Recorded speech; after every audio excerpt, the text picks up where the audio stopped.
આજે આપણે ઘર્ષણના પરિબળો વિશે શીખીશું। આ માટે આપણે એક સમતલ સપાટી પર એક ઢાળ બનાવીશું। અહીં આપણને ઢાળ બનાવવા માટે એક પુસ્તકોના ટેકે રાખેલા લાકડાનો પાટિયાનો ઉપયોગ કર્યો છે। આપણે અહીં લાકડાના પાટિયા પર કોઈ પેન વડે કોઈ એક બિંદુ એ નામ આપીશું। હવે આપણે એ બિંદુ પરથી એક ચોકના ટુકડાને સરકાવીશું। ત્યાં ચોકનો ટુકડોનું અંતર માપીશું અને નોંધીશું। ત્યાં ચોકના ટુકડાનું અંતર નોંધીશું। હવે આપણે ત્યાં પી નામ આપીશું। હવે ત્યારબાદ આપણે સમતલ સપાટી પર એક કાપડનો ટુકડો મૂકીશું। હવે આપણે કાપડના ટુકડા પર ધ્યાન રાખવું કે કરચલી ન રહે। પછી આપણે એક બિંદુ એ પરથી ચોકને કાપડના ટુકડા પર સરકાવીશું અને ચોકનો ચોક ક્યાં સુધી અંદર કરે છે તે નોંધીશું। ચોક જ્યાં સુધી અંદર કરે ત્યાં ક્યુ નામ આપીશું।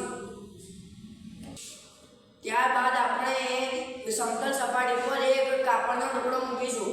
ત્યાંથી હવે આપણે કાપડના ટુકડા પર ધ્યાન રાખો કે કરચલી ન રહે।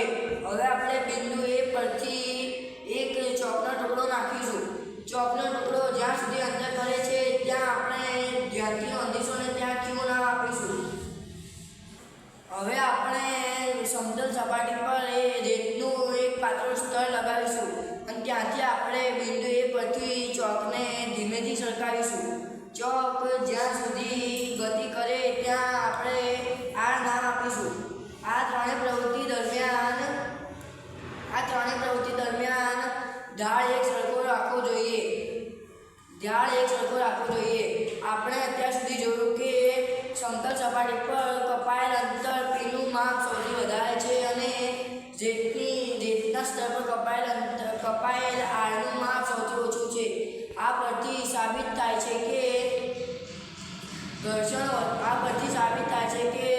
લીસી સપાટી પર પદાર્થ વધુ ઝડપથી ગતિ કરી શકે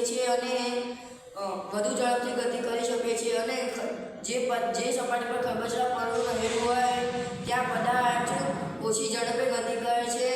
thank you. Good afternoon all of you. આજે આપણે ઘર્ષણના પરિબળો વિશે શીખીશું।